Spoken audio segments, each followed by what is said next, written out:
Welcome to Fulfilling This Belly Sting.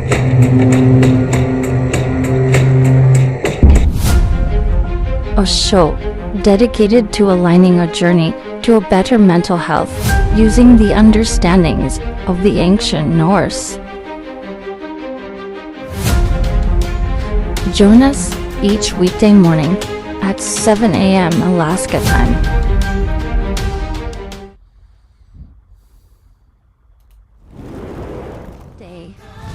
Someone's little girl, daughter, sister, girlfriend, fiance, wife, cousin, mother, auntie, grandmother, great grandmother, elder, disappears, shattering, a family, a community, the world. There is something we can all do. Remember them. Like that.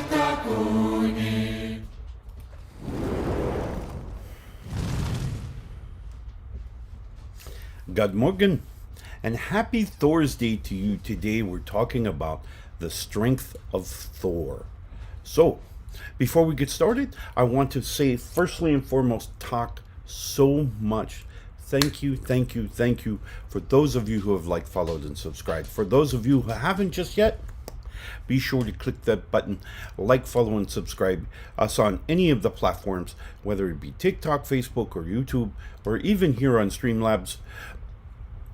Any and or the same, not to mention New Reality TV, newrealitytv.com, a wonderful collection of streaming programs provided specifically to help us to see our spiritual connection and a different perspective, hopefully allowing us to recognize that which energies that are coming into us and that control them and find a better mental space. All right, so I hope all of you follow us there.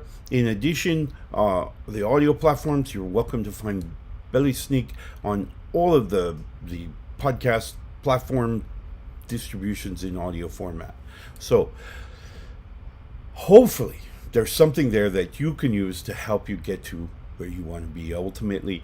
Finally, for those of you who would like, NorseWhispers.com is my website. NorseWhispers.com is where you can find out more about me, my message, certainly the shows, and a wonderful collection of information about being Celtic Norse, about spiritual energy, about my teachings.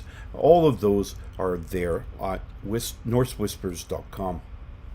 There you can also find, for those of you who may need an ear to bend, just another voice of reason, you're welcome to check out NorseWhispers.com/coaching and check out my life coaching process of either particularly structured for those who may be returning to civilian life after a tour in the military, or one of the other programs is for those of you who maybe struggle with energy, just controlling our influential energies and getting on with a much happier, healthier life. So check that out, NorseWhispers.com/coaching.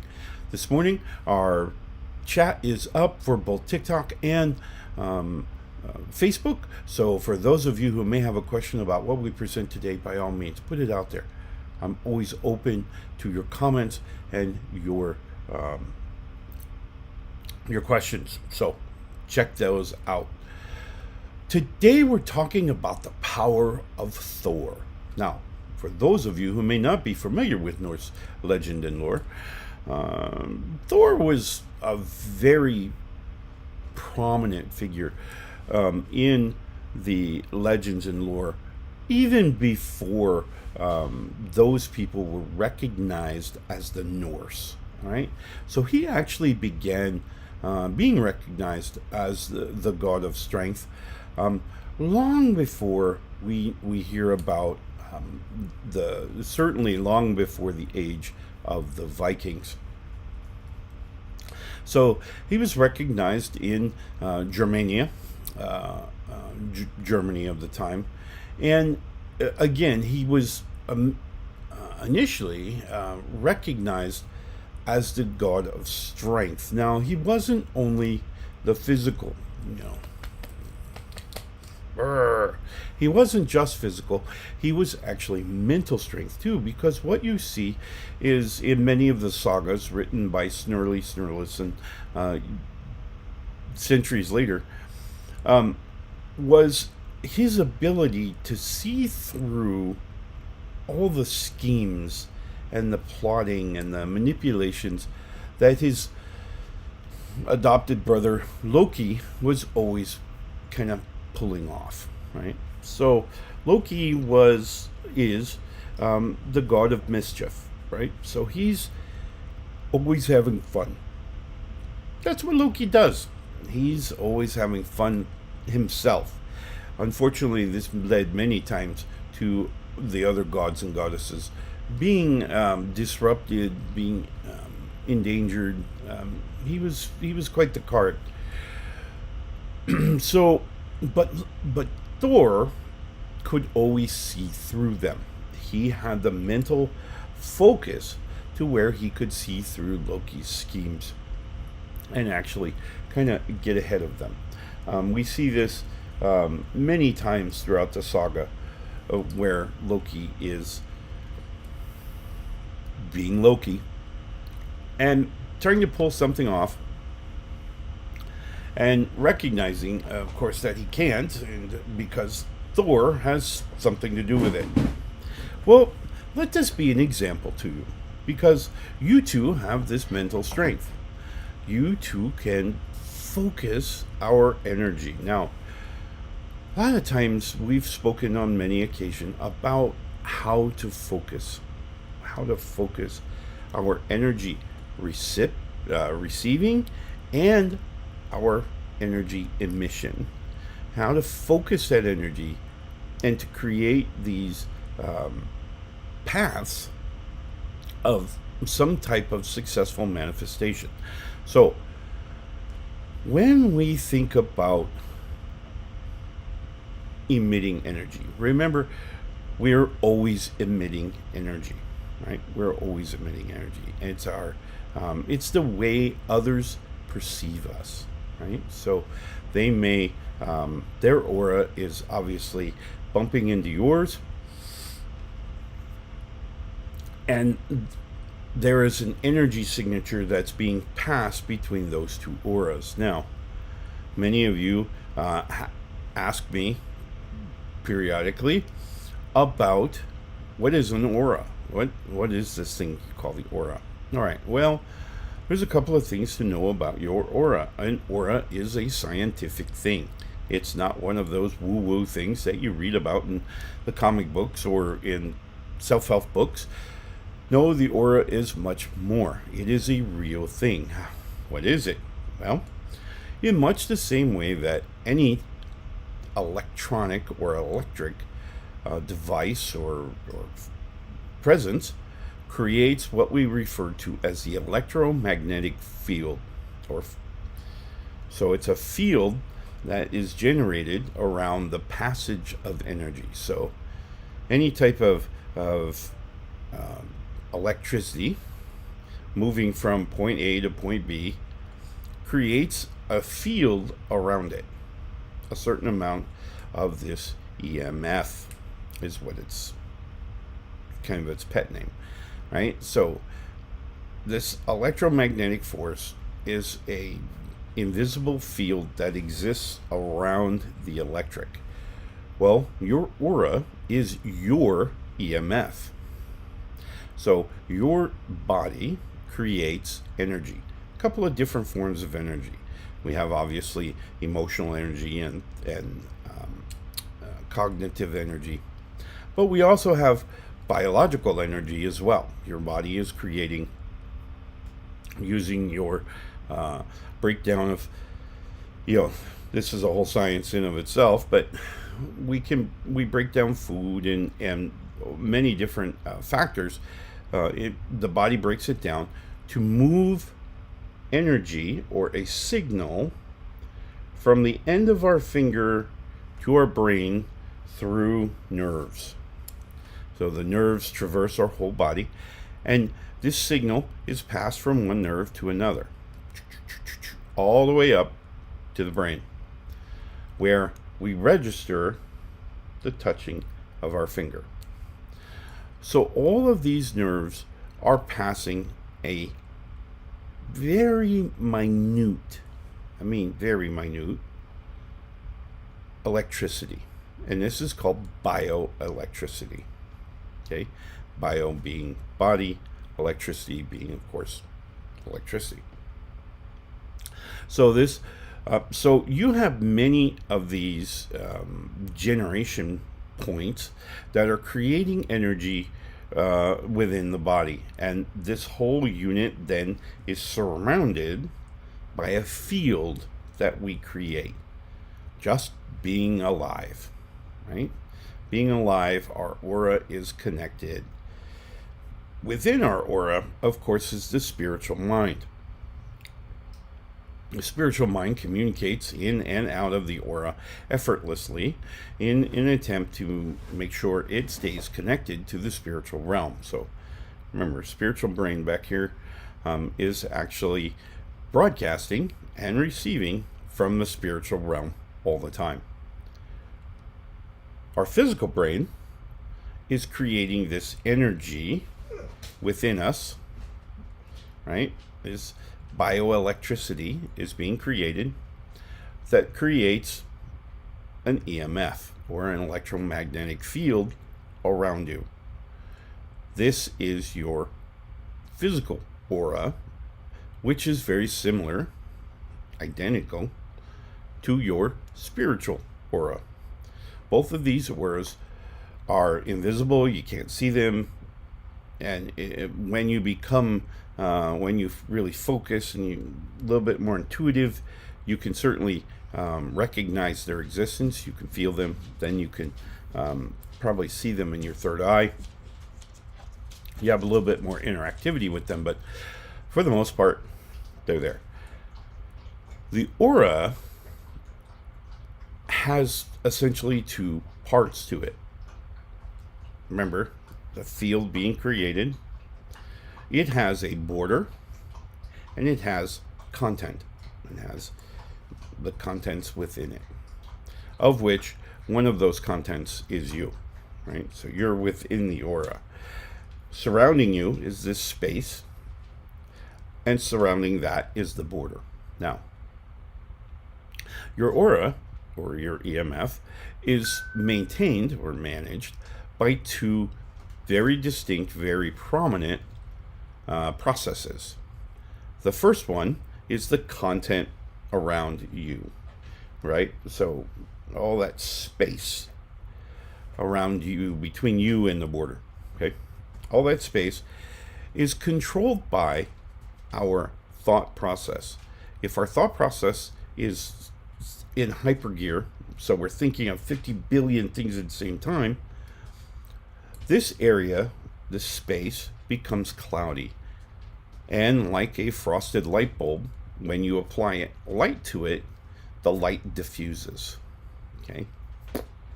Which means it's very difficult to receive a very high energy charge at the other end, right? Because it's diffused. Conversely, as the energy comes into our aura, it too is diffused, and we receive portions of it. This is why meditation is so critical, so important in our healing and our growth.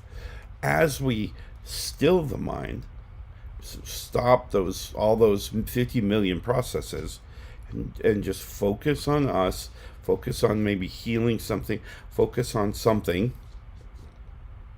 we find that the space now is going to clear up, right?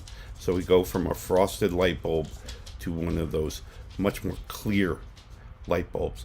And the energy now that comes from outside can get all the way to us in a more concentrated fashion. Okay, so we're clear. That's why meditation, that's why we talk a lot, almost every day, about the need, the necessity of meditation, is that we can clear that aura during meditation.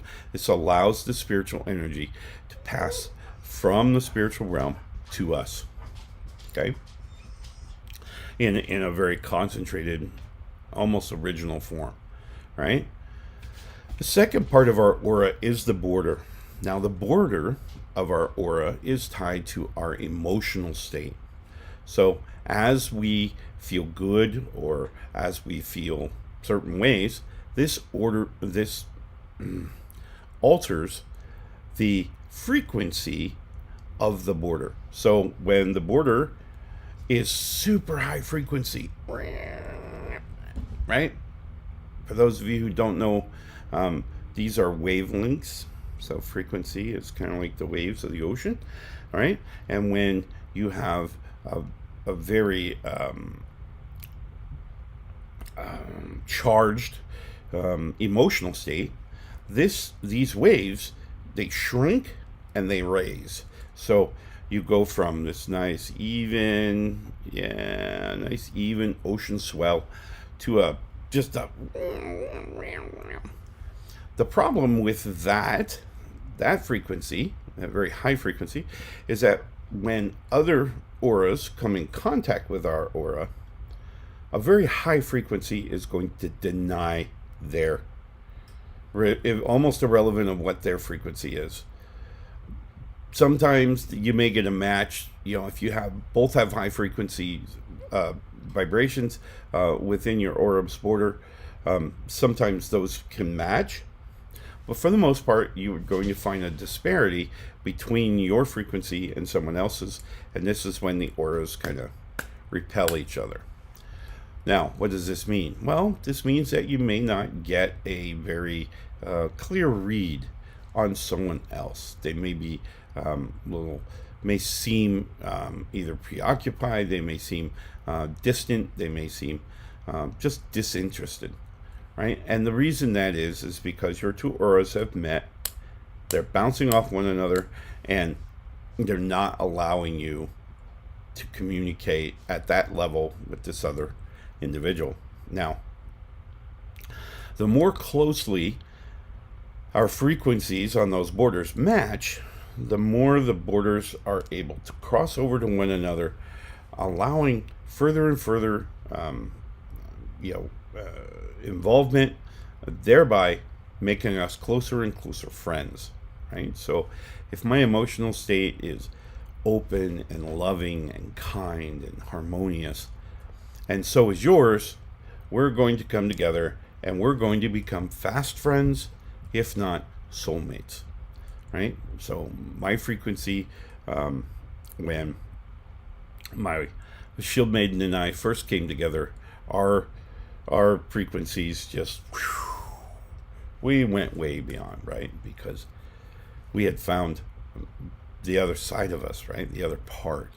And so that allowed those two borders to cross over one another and to make contact. I mean, our borders are fairly well overlapped. We have been married now 35 years. Now, do our frequencies always match? No. There are some days I wake up on the wrong side of the bed. There are some days that she wakes up on the wrong side of the bed, and our frequencies just kind of rub each other.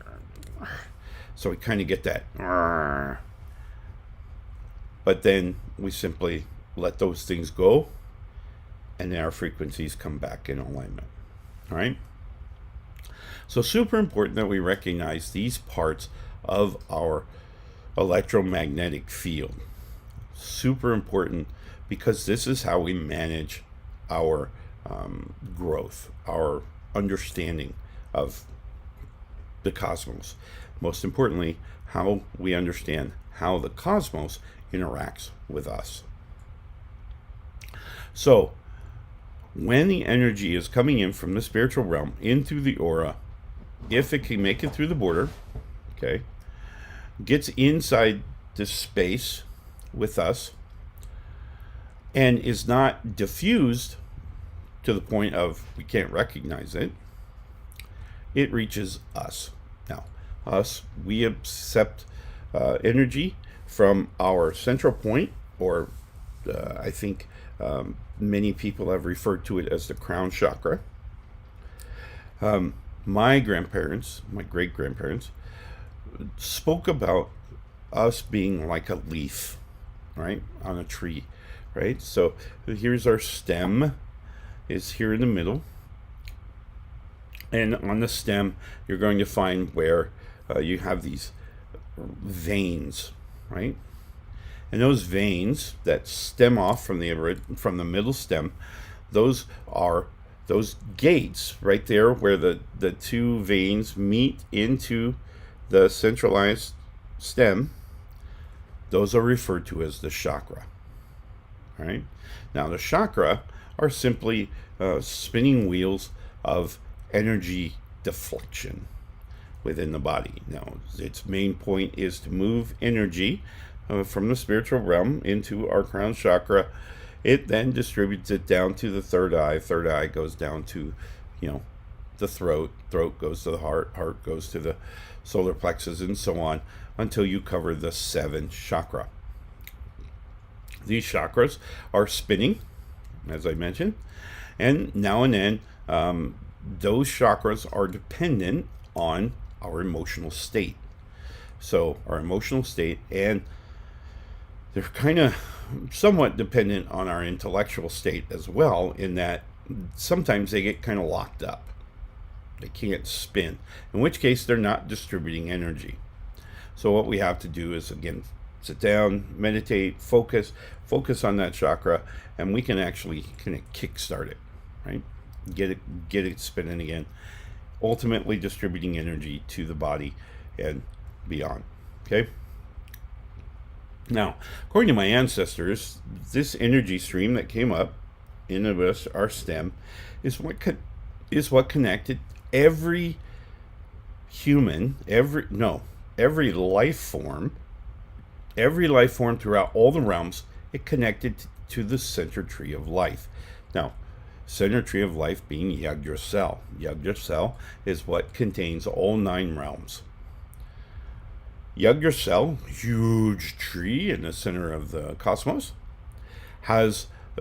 would bring all these things, this energy down to its trunk, where it would distribute it through roots into 3 wells located throughout the realms.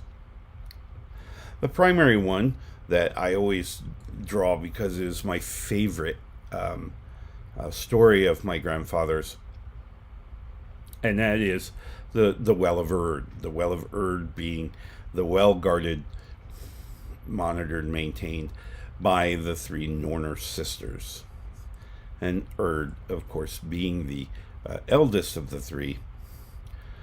This is the well that Odin would then surrender an eye to drink from, because our experiences of life's experiences, our interpretation of life, was passed through the stem into Yggdrasil all the way back to where it would wind up. Our experiences would wind up in the root of Yggdrasil in this well. It was reflected there. So that when Odin would drink from the well, he was actually drinking our experiences.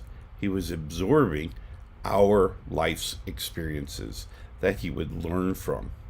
Remember, experiences plus knowledge equals wisdom. This is why he did what he did. So, in today's exercise, we're talking about Thor and the mental discipline, the mental strength of Thor. Thor, again, represents all of those things that are strong and bound. And so, when we're thinking about Thor, we're thinking about denying influential energies all around us, coming in through our aura, coming in through our physical sensory input, coming in from the spiritual realm.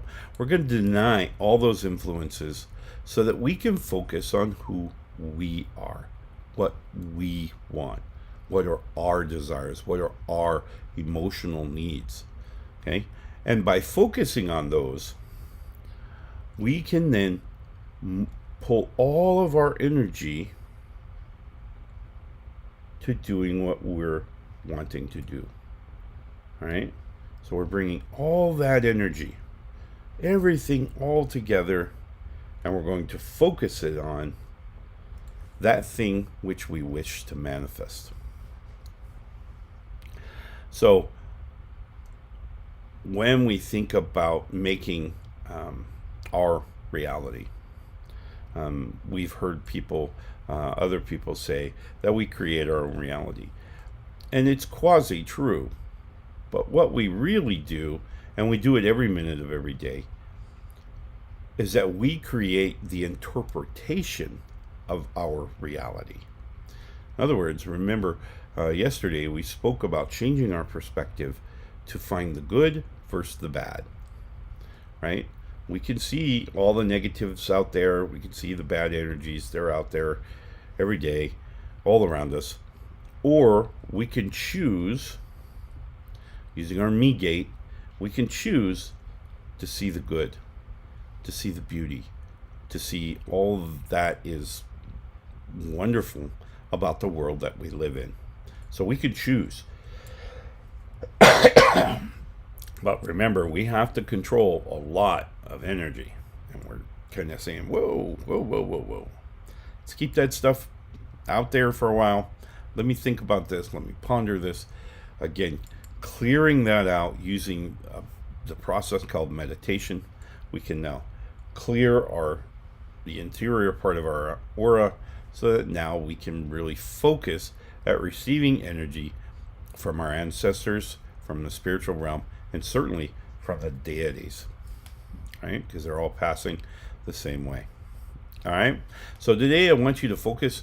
Your kind of a point of focus for today is kind of focus on clearing the mind using meditation. Meditation is not this yoga thing. It's not weird. It's not all kinds of stuff. It's just simply taking a moment to intrinsically reflect on the self. What is it that you want? Happiness, joy, comfort, peace, harmony, all of these things. And when we're getting this influential energy from wherever that speaks against those things, that's energy that we want to deny. We want to just put that off to the side and go, nope, I want to be over here. And we can do that each and every day. So I hope that you will use today, Thor's Day, to recognize that mental strength that you have within you to block that energy and change your perspective to the one of joy, peace, and harmony. All right? And enjoy your Thor's Day. We will see you again tomorrow morning where we will talk about the magic and the energy of Freya. My favorite of the goddesses. Freya represented a control beyond our wildest imagination. So we will talk about it then. In the meantime, again, if you haven't got a chance, please like, follow, subscribe us on all the platforms: Facebook, YouTube, TikTok, Streamlabs, New Reality TV, and or for those of you who want to hear this in audio format, it'll be available in all of the platforms for distributing podcasts. All right. I wish you the very best Thor's Day. We will see you again as we recognize Freya.